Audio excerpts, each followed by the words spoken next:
presenta Dedicar, servicio de acompañantes con planes ideales para todos. Seguimos, amigos, en este segundo bloque nuevamente vamos a capitalizar parte del material del corpus periodístico generado en la tarde de ayer con la visita del señor ministro del Interior. Ustedes recuerdan que el ministro Bonomi habló concretamente de un episodio que se suscitó en el departamento de Canelones, volvemos a ese departamento, en torno a la detención de 3 personas que habían sido sindicadas como responsables de importantes delitos en el balneario, si no recuerdo mal, San Luis. San Luis. De San Luis, efectivamente. A raíz de esa situación, bueno, se generó acá una circunstancia en la que se planteaba que la justicia no había estado lo suficientemente interesada en obtener las pruebas para finalmente poder procesar a esas personas. Claro, los liberaron. Estaban y los liberados. vecinos entendían que eso era responsabilidad del juez. El juez hizo las aclaraciones del caso a través de los medios de comunicación. Está a lo que la fiscal, en este caso creo que 2 fiscales intervinieron, por el nuevo Código de Proceso Penal, las pruebas que le traigan, el diligenciamiento de pruebas y de testigos, etcétera, y no se cumplían con las condiciones requeridas por la ley para poderlo iniciarle la acción penal, ¿no? Por si ustedes no estaban en sintonía de nuestro programa, vamos a recapitular ese momento. Acá todo el mundo discute que hay que aumentar las penas para que no se entre por una puerta y salga por otra. Y no es el tema del aumento de penas, es el tema de cómo se manejan las penas. La policía agarra 3 homicidas en San Luis. 3 homicidas en San Luis. Todo San Luis sabe que son ellos, todos. Bueno, están sueltos. Y no es por decisión de la policía, están sueltos. No, pero el juez dice que no lo puede dejar porque no le trajeron pruebas. El juez dice, no tiene evidencia. El juez dice que el fiscal no mandó a hacer la comparación. El juez lo puede mandar a hacer también. En lugar de soltarlo, puede él ordenar que se haga.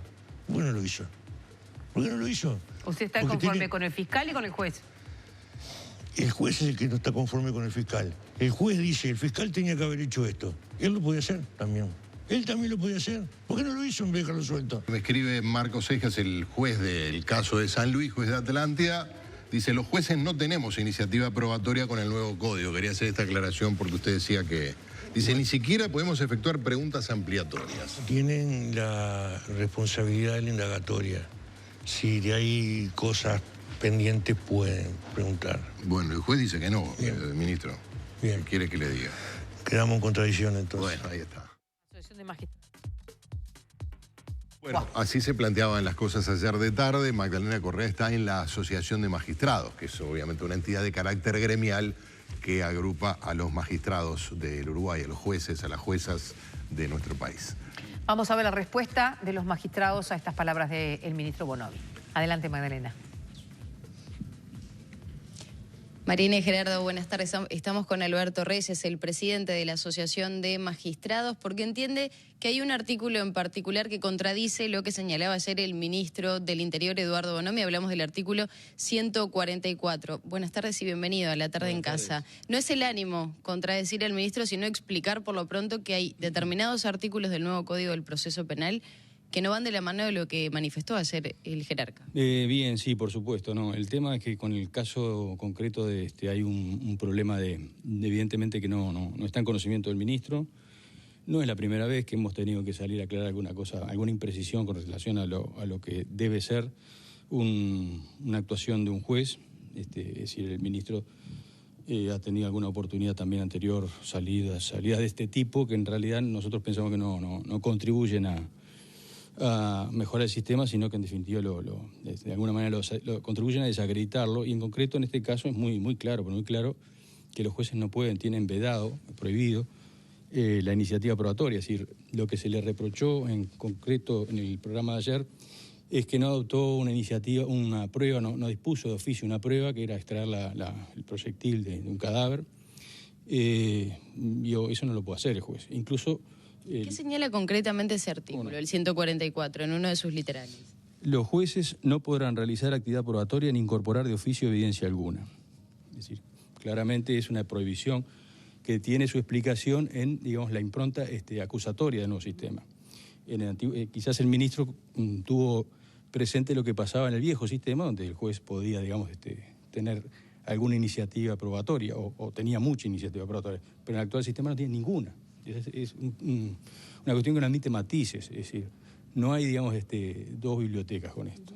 Ahora, son situaciones que habría que contextualizarlas, ¿no? Allí se señalaba por parte del ministro que todo San Luis sabía que esas personas eran los asesinos, debería haber testigos también. ¿El juez en ese caso no puede sugerir algún tipo de prueba más allá de lo que señala el nuevo código, o por lo menos dialogar con el fiscal? No, de ninguna manera. Eso tampoco lo podría hacer, estaría, digamos, actuando fuera digamos, de lo que corresponde de acuerdo con las reglas del nuevo sistema.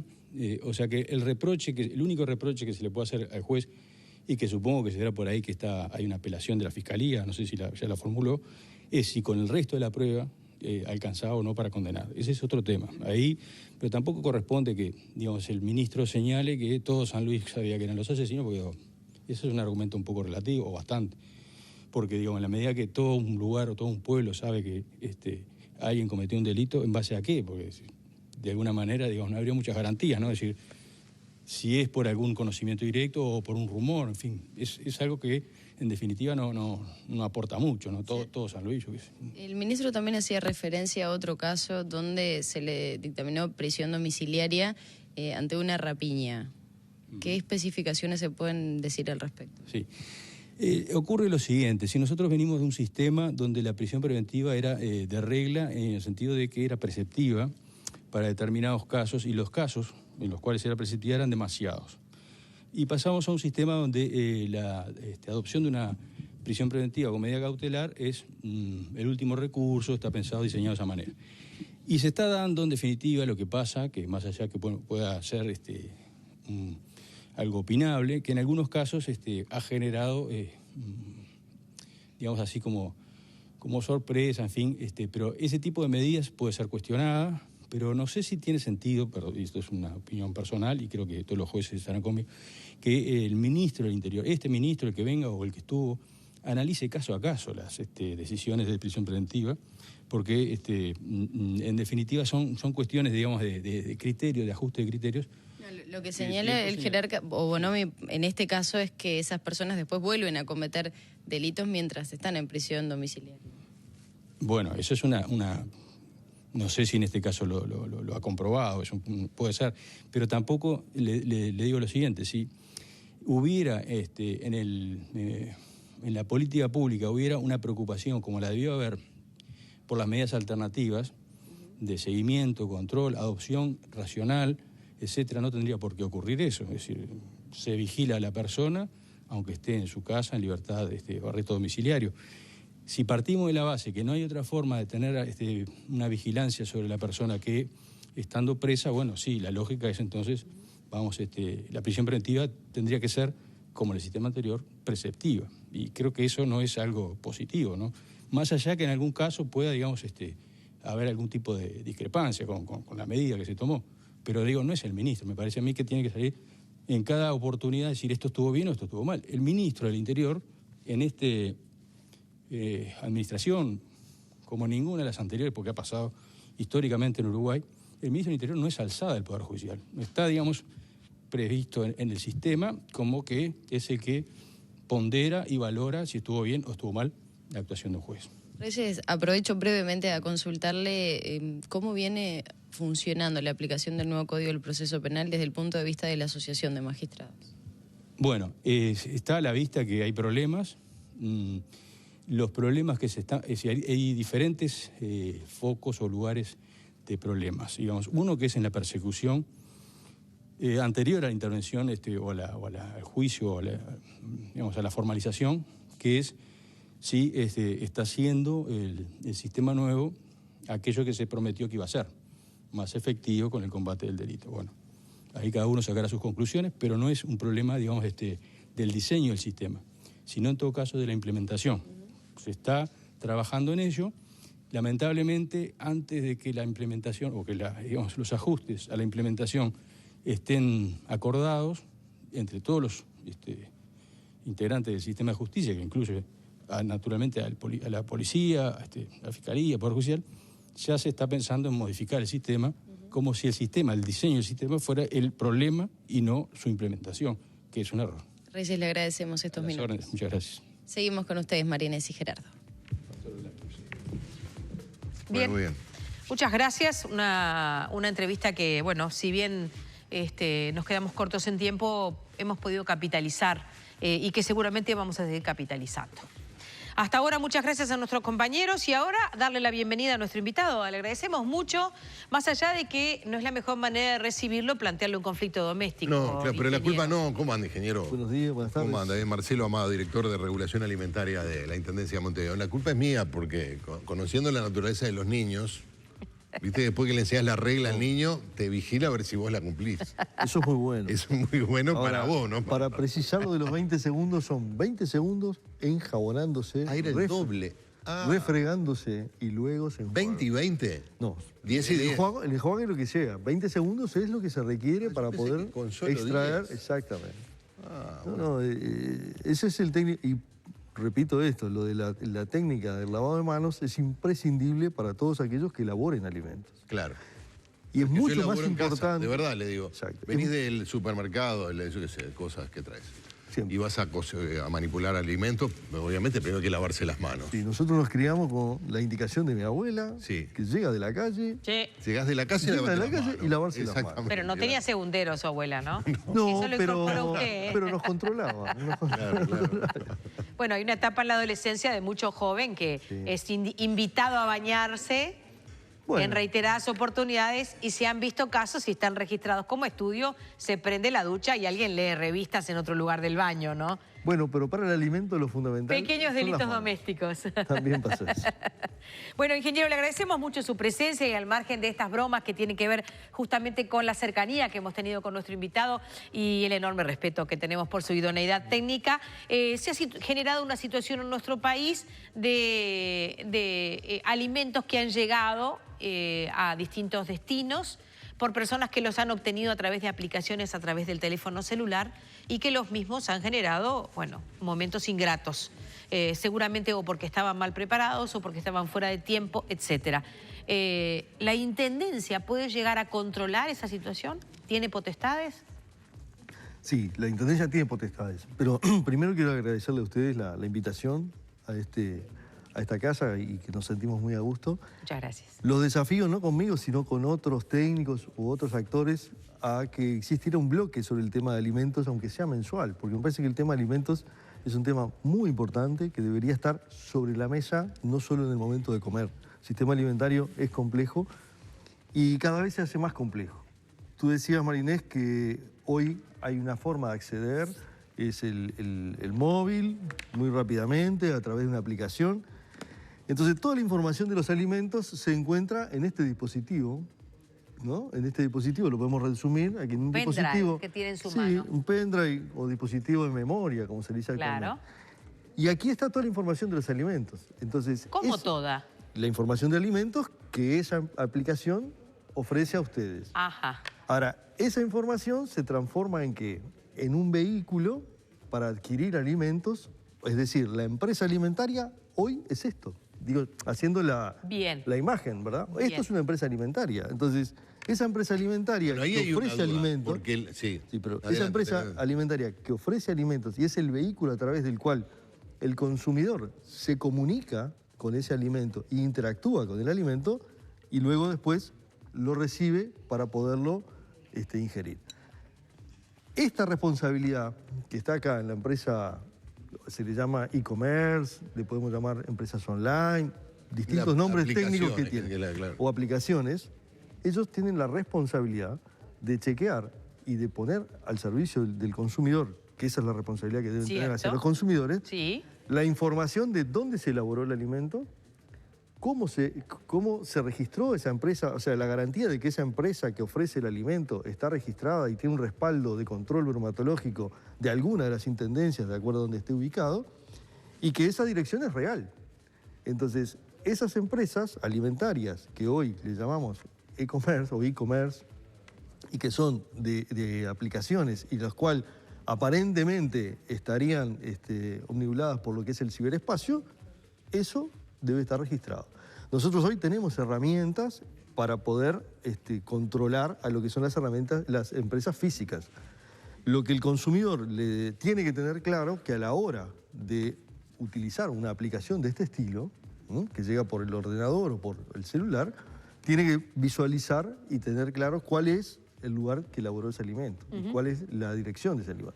Por eso la Intendencia, a su vez, tiene, utilizando también las herramientas informáticas, tiene en su sitio web la manera de poder acceder, que el consumidor tiene la manera de poder acceder, colocando la dirección de la empresa, la consulta del local, si ese local está registrado ante la Intendencia y si además sí tiene habilitación. Ahora, eso está porque son plataformas de empresas de comercio electrónico, plataformas digitales que lo que hacen es conectar al cliente con el que elabora los alimentos. En la aplicación aparecen detallados dónde está esa empresa que elabora los alimentos, dónde está su planta de procesamiento de alimentos, etcétera. No siempre.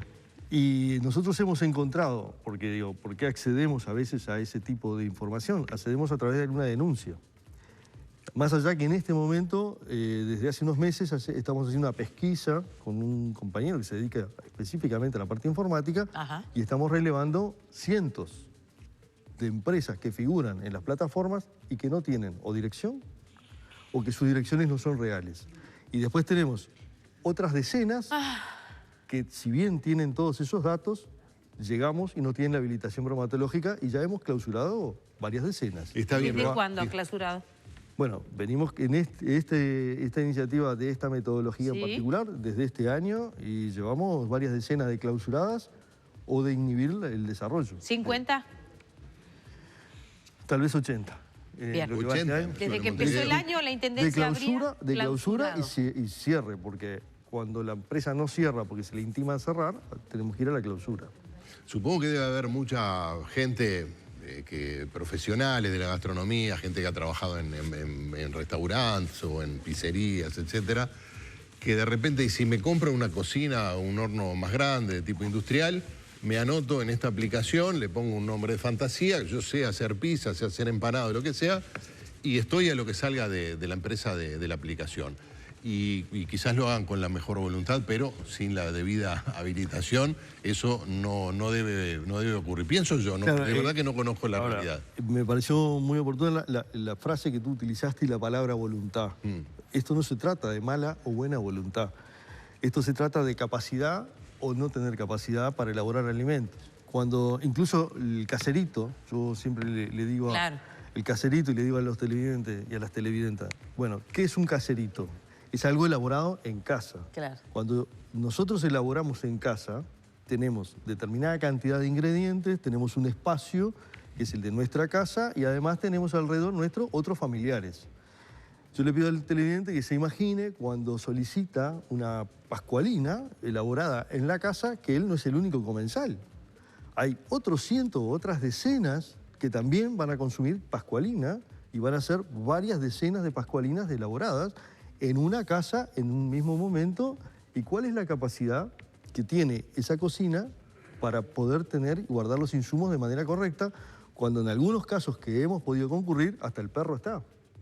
O está algún otro familiar desayunando o almorzando al costado. Entonces, ¿Eso es lo que han visto ustedes? Hemos visto, porque hemos podido llegar y acceder a alguna de las direcciones que son apartamentos a través del juez.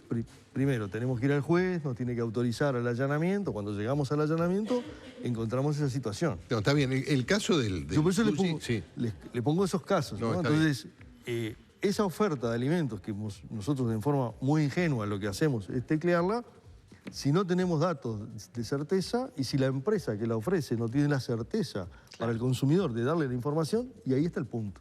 Sí, también capaz que usted me mata con esto que voy a decir. No, yo no mato. No. Ya bastante me complicó la vida con lo del lavado de manos. Ya lo condenó para siempre. Ya, una cosa quizás sea pedir una pizza que va al horno a, no sé, 250 grados y sale y se envuelve y viaja. Siempre y cuando no tenga mozzarella, siempre y cuando esa pizza no tenga mozzarella, porque siempre y cuando además no hay que esa invitarlo pizza más, Daniel, porque cada vez no que- tenga, hable.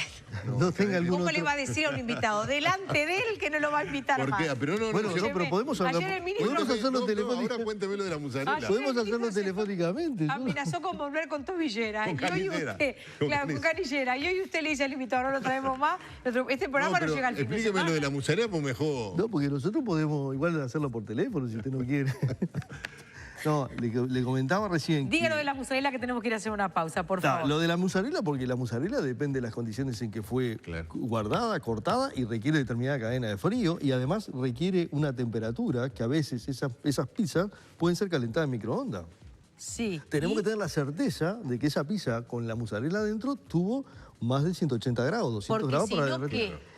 Y si no tenemos el riesgo de que aparezcan algunos microorganismos patógenos, de los cuales algunos ya hablamos la otra vez acá, la listeria, nuestros amigos Sí. o enemigos, ¿no? Entonces, Sí. también ese es un problema. Y después, el tema del lavado de No, las pero si verduras. usted pide cazuela de mariscos o ceviche, todo tiende a complicarse. Ahí tenemos más complicado. Claro, claro. Brevísima la pausa, volvemos en instantes. Estamos hablando con el director del Departamento de la Intendencia del Servicio de Regulación Alimentaria, que están llevando a cabo desde comienzo de año una serie de pesquisas en torno a empresas que figuran en Internet en situaciones irregulares. Han cerrado 80 hasta la fecha. Volvemos en instantes. Presentó Dedicar, servicio de acompañantes, con planes ideales para todos.